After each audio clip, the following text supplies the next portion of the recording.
Hema committee റിപ്പോർട്ടിൽ ദിവസങ്ങൾക്ക് ശേഷം അമ്മ സംഘടന പ്രതികരിച്ചിരിക്കുകയാണ്. എന്നാൽ ഹേമ കമ്മിറ്റി റിപ്പോർട്ടുമായി ബന്ധപ്പെട്ട് അമ്മയുടെ നിലപാടറിയിച്ച സംഘടനയുടെ ജനറൽ സെക്രട്ടറിയായ സിദ്ദിഖിനെതിരെ ഇപ്പോൾ പല വിമർശനങ്ങളും ഉയർന്നു കേൾക്കുന്നുണ്ട്. റിപ്പോർട്ടിൽ പറയുന്നത് പോലെ അമ്മയിൽ ആരുടെയും അവസരങ്ങൾ നിഷേധിച്ചിട്ടില്ലെന്നും അത്തരത്തിൽ ആരുടെയും അവസരം ഇല്ലാതാക്കാൻ സാധിക്കില്ലെന്നുമാണ് പറഞ്ഞത്. ഒപ്പം പവർ ഗ്രൂപ്പുകൾ ഇല്ലെന്നും കാസ്റ്റിംഗ് കൗച്ചിനെ കുറിച്ച് സംഘടനയ്ക്ക് പരാതി ലഭിച്ചിട്ടില്ല എന്നുമുള്ള സിദ്ദിഖിന്റെ മറുപടി ആശ്ചര്യപ്പെടുത്തുന്നതുമാണ്. വേട്ടക്കാരുടെ പേര് പുറത്തുവിടാൻ അമ്മ കോടതിയെ സമീപിക്കുമോ എന്ന ചോദ്യത്തിന് അക്കാര്യത്തിൽ ആലോചിച്ച് തീരുമാനമെടുക്കുമെന്നും ഉടൻ തന്നെ എക്സിക്യൂട്ടീവ് കമ്മിറ്റി യോഗം ചേരുമെന്നുമാണ് സിദ്ദിഖ് അറിയിച്ചത്. എന്നാൽ കുറ്റക്കാർക്കൊപ്പം നിൽക്കില്ല, അവർക്കെതിരെ നടപടിയെടുക്കുക തന്നെ വേണമെന്നും പരാതിക്കാർ പോലീസിനെ സമീപിച്ചാൽ അവർക്ക് വേണ്ട സഹായങ്ങൾ അമ്മയുടെ ഭാഗത്തു നിന്ന് ചെയ്തു കൊടുക്കുമെന്നുമായിരുന്നു സിദ്ദിഖ് പറഞ്ഞത്. എന്നാൽ ഇതിൽ നിന്നും വിഭിന്നമായ പ്രതികരണമാണ് നടൻ ജഗദീഷ് നടത്തിയത്. ഹേമ കമ്മിറ്റി റിപ്പോർട്ടിൽ സൂചിപ്പിച്ച വിഷയങ്ങൾ ഒറ്റപ്പെട്ട സംഭവങ്ങളെന്ന് പറഞ്ഞ് ഒഴിയുന്നത് ശരിയല്ലെന്നും സമഗ്ര അന്വേഷണം വേണമെന്നുമാണ് അമ്മ വൈസ് പ്രസിഡന്റായ ജഗദീഷിന്റെ അഭിപ്രായം.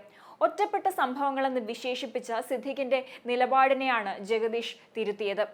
അന്വേഷണം വേണമെന്ന് കോടതി നിർദ്ദേശിച്ചാലും ഇല്ലെങ്കിലും ഹേമ കമ്മിറ്റി റിപ്പോർട്ടിൽ സമഗ്ര അന്വേഷണം വേണമെന്ന് തന്നെയാണ് ജഗദീഷിന്റെ നിലപാട്.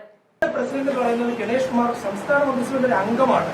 അങ്ങനെ ഒരാൾ ആ മന്ത്രിസഭയിൽ അടക്കം തുടരുമ്പോൾ ഇനി ഇതിനകത്ത് എന്ത് നടപടിയാണ് നമ്മൾ പ്രതീക്ഷിക്കേണ്ടത്? അല്ല, ആത്മീയ കാര്യങ്ങൾ എന്ന് പറയുമ്പോൾ അതിനകത്ത് ഇപ്പൊ ഗണേഷ് കുമാറിന്റെ മന്ത്രി എന്ന് പറഞ്ഞുകൊണ്ട് പറയാണ് അവിടെ രാഷ്ട്രീയമൊക്കെ വരും. ഞാൻ രാഷ്ട്രീയത്തില് ഇല്ല. ഒന്നാമത് രാഷ്ട്രീയത്തിലില്ല. രണ്ടാമത് അദ്ദേഹത്തിനെതിരെ മത്സരിച്ച് പരാജയപ്പെട്ട ഒരാളാണ്. അപ്പൊ ആ രാഷ്ട്രീയം അദ്ദേഹത്തിനെതിരെ അതെ അദ്ദേഹത്തിനെതിരെ ഞാൻ പറഞ്ഞല്ലോ, ആർക്കെതിരെ ആരോപണം വന്നിട്ടുണ്ടെങ്കിലും സമഗ്രമായ അന്വേഷണം വരണം. ഒരു നടി പറഞ്ഞിട്ടുണ്ടെങ്കിൽ അതെന്താ നമ്മൾ അവിശ്വസിക്കേണ്ട കാര്യമില്ലല്ലോ. ആ നടി പറഞ്ഞ കാര്യങ്ങൾ മീഡിയ വിശ്വസിക്കുന്നു, പിന്നെ നമ്മൾ അവിശ്വസിക്കേണ്ട കാര്യം എന്താ? നിങ്ങൾക്ക് ബോധ്യമുണ്ടെങ്കിൽ തീർച്ചയായിട്ടും ഞങ്ങൾ നിങ്ങളുടെ കൂടെയാണ്. ഇത്രയും വലിയൊരു വ്യവസായത്തിൽ നേരത്തെ ഈ ആഭ്യന്തര പരാതി പരിഹാര സമിതിയൊക്കെ വേണമെന്ന് ആവശ്യപ്പെട്ടിരുന്നു സഹപ്രവർത്തകർ തന്നെ. പക്ഷെ അതിനെപ്പറ്റിയൊന്നും പിന്നീട് അത് ഹൈലി ടെക്നിക്കൽ കറക്റ്റായി, അതിന് ഹൈലി ടെക്നിക്കലാണ്.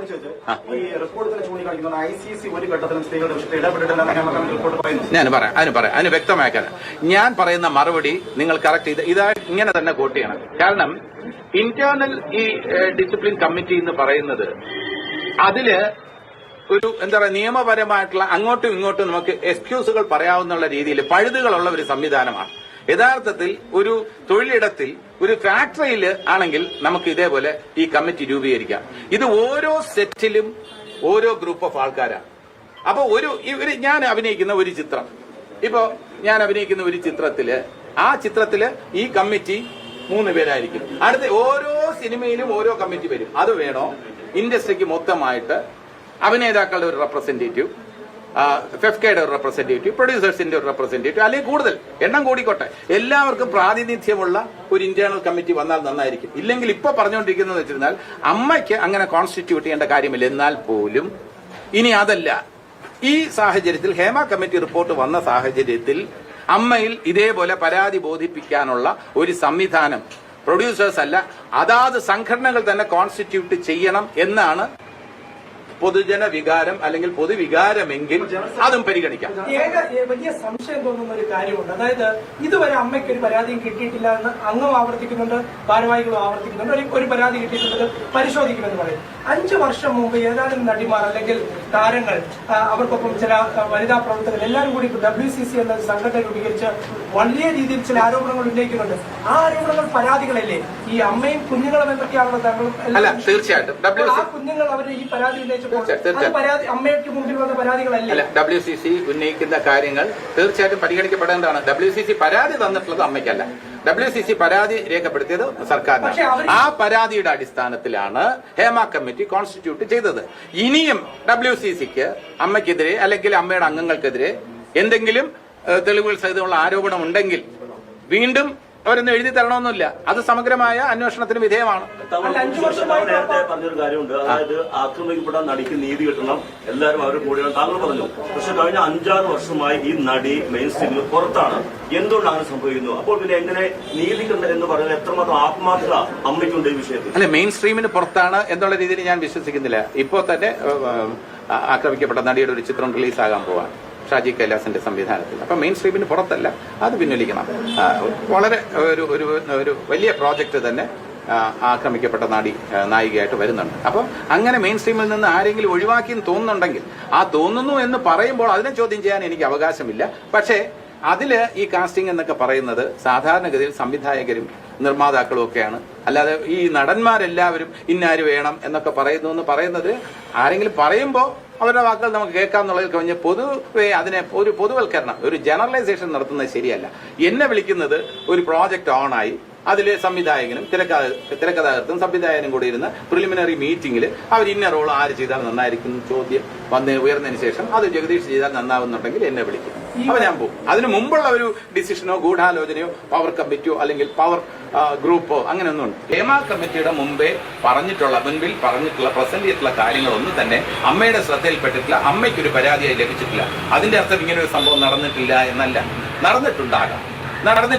അത് എങ്ങനെയാണ് പരിഹരിക്കേണ്ടതെന്ന് ബഹുമാനപ്പെട്ട കോടതി പറയുന്നത് പോലെ തന്നെ ഈ നിർദ്ദേശങ്ങൾ, ഇതിനൊരു പരിഹാരം കൂടി ജസ്റ്റിസ് ഹേമ നിർദ്ദേശിച്ചാൽ അതിനെയും സ്വാഗതം ചെയ്യും. ജസ്റ്റിസ് ഹേമ എത്രയോ ദിവസം സിറ്റിംഗ് നടത്തിയിട്ടാണ് ഇങ്ങനെ ചില ഫൈൻഡിങ്സ് രേഖപ്പെടുത്തിയിട്ടുള്ളത്. അപ്പൊ ഇങ്ങനെയൊക്കെ ചെയ്താൽ നന്നായിരിക്കും. ഇങ്ങനെ ചെയ്താൽ ഇത് ഒഴിവാക്കാൻ നമുക്ക് കഴിയും. ഇങ്ങനെ ചെയ്താൽ കാസ്റ്റിംഗ് കൗച്ച് ഒഴിവാക്കാൻ കഴിയും. ഇങ്ങനെ ചെയ്താൽ എക്സ്പ്ലോയിറ്റേഷൻ ഒഴിവാക്കാൻ കഴിയും. ഇങ്ങനെ ചെയ്താൽ പ്രൊഡ്യൂസേഴ്സ് ഇങ്ങനെ ചെയ്താൽ ആ ടോയ്ലറ്റ് ഫെസിലിറ്റീസിന്റെ കാര്യത്തിൽ അങ്ങനെയുള്ള നിർദ്ദേശങ്ങൾ കൂടി ജസ്റ്റിസ് ഹേമ ഇനിയും അവർക്ക് പറയാം.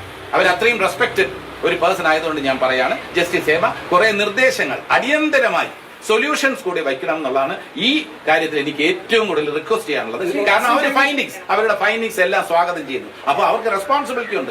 അവർക്കാണ് നമ്മളെക്കാൾ കൂടുതൽ ഈ സിനിമാ രംഗത്തുള്ള producers, directors, script writers, artist എല്ലാവരും പറഞ്ഞ കാര്യങ്ങൾ വെച്ച് ഇന്ന രീതിയിലൊക്കെ പ്രവർത്തിച്ചാൽ നന്നാകും. ഒരു ഇൻഡസ്ട്രി നന്നാക്കാൻ എനിക്ക് ഇന്നതുപോലെ എന്റെ കമ്മിറ്റിക്ക്, എന്റെ നേതൃത്വത്തിലുള്ള കമ്മിറ്റിക്ക് ചില നിർദ്ദേശങ്ങൾ സമർപ്പിക്കാനുണ്ട് എന്ന് ജസ്റ്റിസ് ഹേമ ഇനിയെങ്കിലും പറഞ്ഞാൽ അതിനെ നമ്മൾ സഹർഷം സ്വാഗതം ചെയ്യും. അവരുടെ കൂടെ നിന്ന് ഇൻഡസ്ട്രി മെച്ചപ്പെടുത്താൻ വേണ്ടിയുള്ള ഒരു സജീവമായിട്ടുള്ള ഒരു പോരാട്ടത്തിന് ഞങ്ങൾ എല്ലാവരും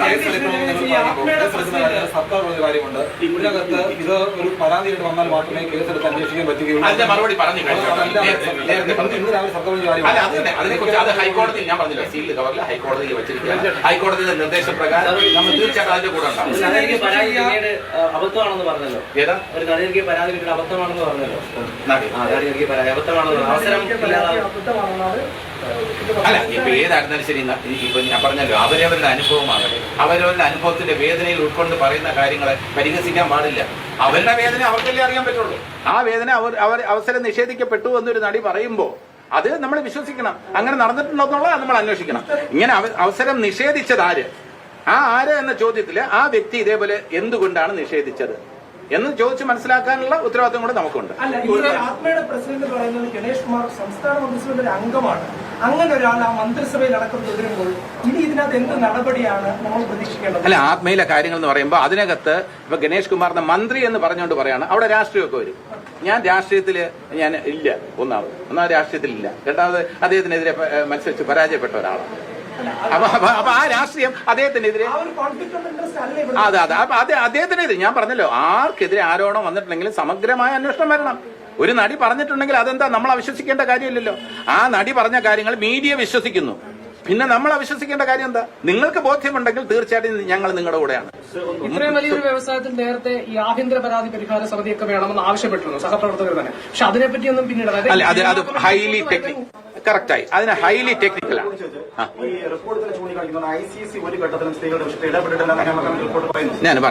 അതിന് വ്യക്തമാക്കാൻ ഞാൻ പറയുന്ന മറുപടി നിങ്ങൾ കറക്റ്റ് ഇങ്ങനെ തന്നെ കോട്ട് ചെയ്യണം. കാരണം ഇന്റേണൽ ഈ ഡിസിപ്ലിൻ കമ്മിറ്റി എന്ന് പറയുന്നത് അതില് ഒരു നിയമപരമായിട്ടുള്ള അങ്ങോട്ടും ഇങ്ങോട്ടും നമുക്ക് എക്സ്ക്യൂസുകൾ പറയാവുന്ന രീതിയിൽ പഴുതുകളുള്ള ഒരു സംവിധാനമാണ്. യഥാർത്ഥത്തിൽ ഒരു തൊഴിലിടത്തിൽ ഒരു ഫാക്ടറിയിൽ ആണെങ്കിൽ നമുക്ക് ഇതേപോലെ ഈ കമ്മിറ്റി രൂപീകരിക്കാം. ഇത് ഓരോ സെറ്റിലും ഓരോ ഗ്രൂപ്പ് ഓഫ് ആൾക്കാരാണ്. അപ്പൊ ഞാൻ അഭിനയിക്കുന്ന ഒരു ചിത്രം, ഞാൻ അഭിനയിക്കുന്ന ഒരു ചിത്രത്തില് ആ ചിത്രത്തില് ഈ കമ്മിറ്റി 3 പേരായിരിക്കും. അടുത്ത ഓരോ സിനിമയിലും ഓരോ കമ്മിറ്റി വരും. അത് വേണോ?